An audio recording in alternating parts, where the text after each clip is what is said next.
ये इसमें एक क्वेश्चन है, अ गर्ल 1.5 मीटर टॉल, एक लड़की है जो 1.5 मीटर टॉल है। तो इसका मतलब एक हमारे पास में जमीन है, इस पे एक लड़की खड़ी हुई है, ठीक है, जिसकी हाइट 1.5 मीटर है।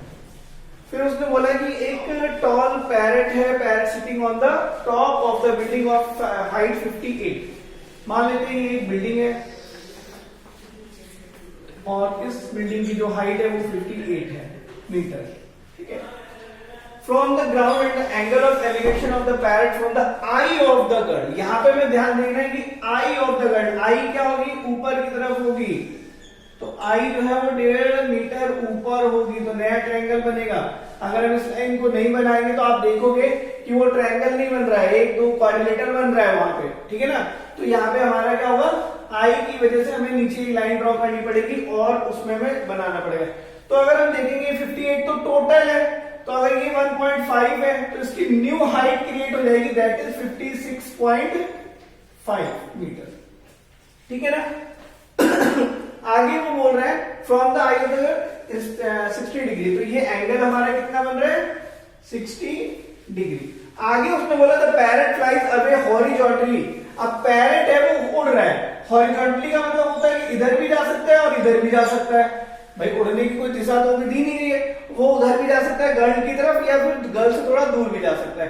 तो ये हम कैसे पता करेंगे, ये पता करेंगे आगे की लाइन जैसी पढ़ेंगे कि उसमें लिखा है such a way that remain as constant, मतलब कि ये तो कांस्टेंट है, height from the ground after 8 second. Time भी उसने बोल दिया कि 8 सेकंड है, बट अभी तक हमें ये नहीं पता कि हमें जाना है किस तरफ। तो उसने लास्ट का सेम पॉइंट इज 30 डिग्री। तो ये जो 30 डिग्री है, हमेशा ध्यान रखो कि जहां पे एंगल बनाना है वहां से अगर दूर जाना है तो एंगल कम होगा। अगर एंगल होता है यहाँ पे 60 से ज्यादा तो हम पैरेट को डेस्टिनेशन की तरफ ले जा रहे होते हैं, ठीक है ना। तो इसका मतलब क्या हुआ कि नई हाइट जो बनेगी यहाँ पे, ये पैरेट दूर जा रहा है, तो ये आपकी फर्स्ट पोजीशन है और ये आपकी सेकंड पोजीशन ऑफ पैरेट है, ठीक है ना। तो हमने इसको P नाम दे दिया। अब देखो ये लाइन भी आगे बढ़ेगी क्योंकि हमें तो ट्रायंगल चाहिए, ठीक है। तो यहां पर भी ये कितना होगा, 56.5। तो ये हमने क्वेश्चन को थोड़ा सा ड्रॉ किया है। इस क्वेश्चन में हमसे 4 पार्ट अलग अलग पूछे गए। Find the distance between girl and the building. तो बिल्डिंग कहां पर है हमारी, ये वाली है, गर्ल का है ये वाली, तो हमने इसको क्या ले लिया, x। तो अब x निकालने के लिए हमेशा ट्रिग्नोमेट्री में ध्यान रखो कि जो चीज हमें निकालनी होती है और जो चीज हमें गिवन होती है उन दोनों को हमें देखना होता है। तो अगर हम यहां देखेंगे कि ये हमारी x जो है वो बेस में काउंट होगी और जो ये दिया गया है वो हाइट दी गई, तो बेस और हाइट की हेल्प से हमारा कौन सा फॉर्मूला बनता है। तो बेस का मतलब होता है बेस और हाइट को बोलते हैं परपेंडिकुलर। तो यहाँ पे 10 का फॉर्मूला बनता है P/V। मैंने इसके वहां हिंट लिखी हुई है, वो भी आप ध्यान से देख सकते हो। तो हम पहला पार्ट करते हैं इसको।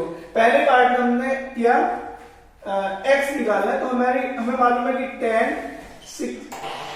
थीटा इक्वल्स टू P/V होता है।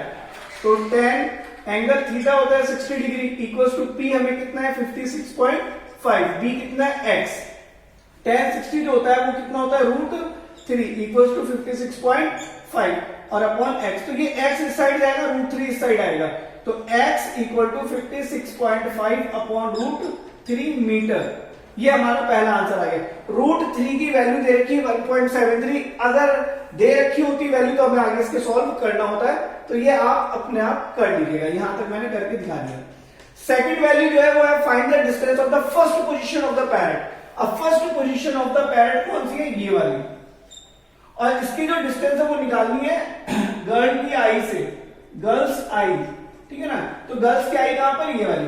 तो मतलब कि जो हाइपोटेनस है आपके पास में, ये आपको फाइंड आउट करना है, ठीक है। तो अब हाइपोटेनस के लिए हमें कौन सा फॉर्मूला, अब यहाँ पे आपके पास में बेस भी गिवन है और हाइट भी गिवन है, और निकालना क्या है आपको, हाइपोटेनस। तो h आपको निकालना है। तो हम कोई भी यूज कर सकते हैं, चाहो तो आप परपेंडिकुलर यूज कर लो और चाहो आप बेस यूज कर लो। हम लोग मान लेते हैं परपेंडिकुलर यूज करते हैं, तो परपेंडिकुलर अपॉन हाइपोटेनस का फॉर्मूला होता है साइन। तो sine theta equals to perpendicular upon hypotenuse. तो sine 60 degree equals to perpendicular कितनी यूज करनी, 56.5। धोखे से भी 58 यूज नहीं करना, ठीक है, अपॉन h, मतलब कि हाइपोटेनस का हमें यूज करना है, तो मैंने h डायरेक्टली लिख लिया है। अब यहाँ पे साइन जो 60 होते हैं उसकी वैल्यू होती है √3/2 इक्वल्स टू क्या हो जाएगा आपका 56.5 अपॉन h। अब h देखिए इधर आएगा क्योंकि h की हमें वैल्यू निकालनी है और √3/2 दूसरी तरफ जाएगा, तो h इक्वल टू 56.5 इंटू 2/√3। अगर हम 2 से मल्टीप्लाई करते हैं तो हमारे पास आ जाएगा 113/√3। ये हमारी h है। इसका √3 भी आप अगर सॉल्व करना चाहें तो करना ही पड़ेगा, ठीक है ना, तो वो आप कर लीजिएगा। अब आते हैं हम इसी क्वेश्चन के थर्ड पार्ट में। मार्कर चेंज करिए, ठीक है। थर्ड पार्ट में आपसे पूछेगा how much distance parrot cover. अब देखिए डिस्टेंस कवर का मतलब ये वाला पार्ट है आपका y, तो आप लिखोगे ये वाला पार्ट भी आपका y है। तो अब हमारे पास में एक नया ट्रायंगल यहां से इस तरीके से देखो बन रहा है। ये मैंने कलर चेंज करके बनाया है और इसका जो एंगल है वो कितना बताया था उन्होंने, 30 डिग्री, ठीक है ना।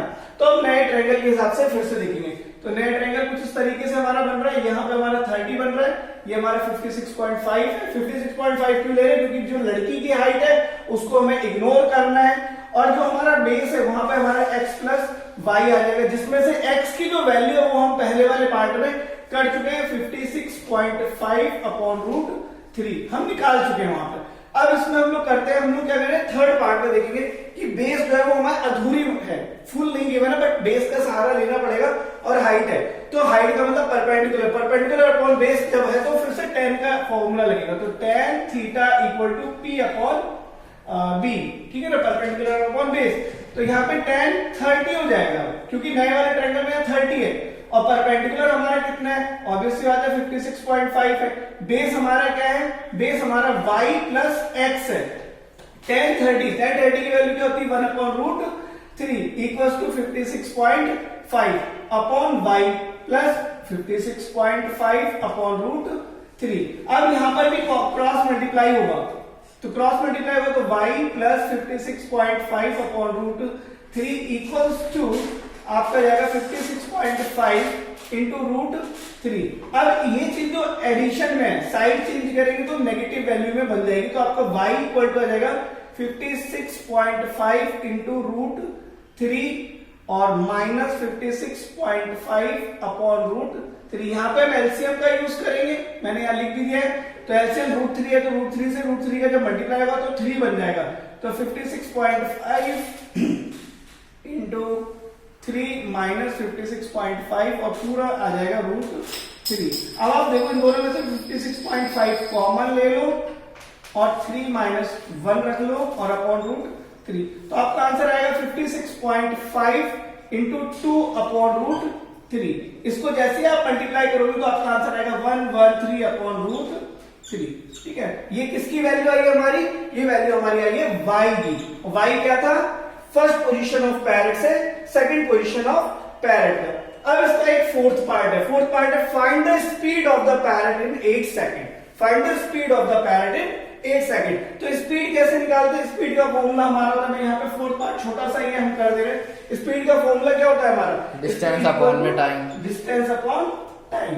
लेकिन हमें तो डिस्टेंस मालूम है क्योंकि y है हमारा और टाइम भी हमें मालूम है, तो हमारी स्पीड क्या हो जाएगी, डिस्टेंस क्या होता है हमारा y, मतलब कि 113/√3 अपॉन में टाइम है, तो डिवाइड बाई टाइम कितना है आपका 8 सेकंड। टाइम ये देखिए यहाँ पे दे रखा है आफ्टर 8 सेकंड, तो 8 का मतलब 1 अपॉन डिवाइड बाई आपका हो जाएगा 8। तो आप 113/√3 की जब वैल्यू निकालोगे तो आएगी आपकी 65.3, तो डिवाइड बाई क्या हो जाएगा 8 मीटर अपॉन सेकंड। तो स्पीड इक्वल टू, जब आप इसे सॉल्व करेंगे तो 8 8 जा 64, तो 8 पॉइंट आगे आप देखोगे 1 कैरी हो जाएगा तो 13 आ जाएगा, तो 165 मीटर पर सेकंड।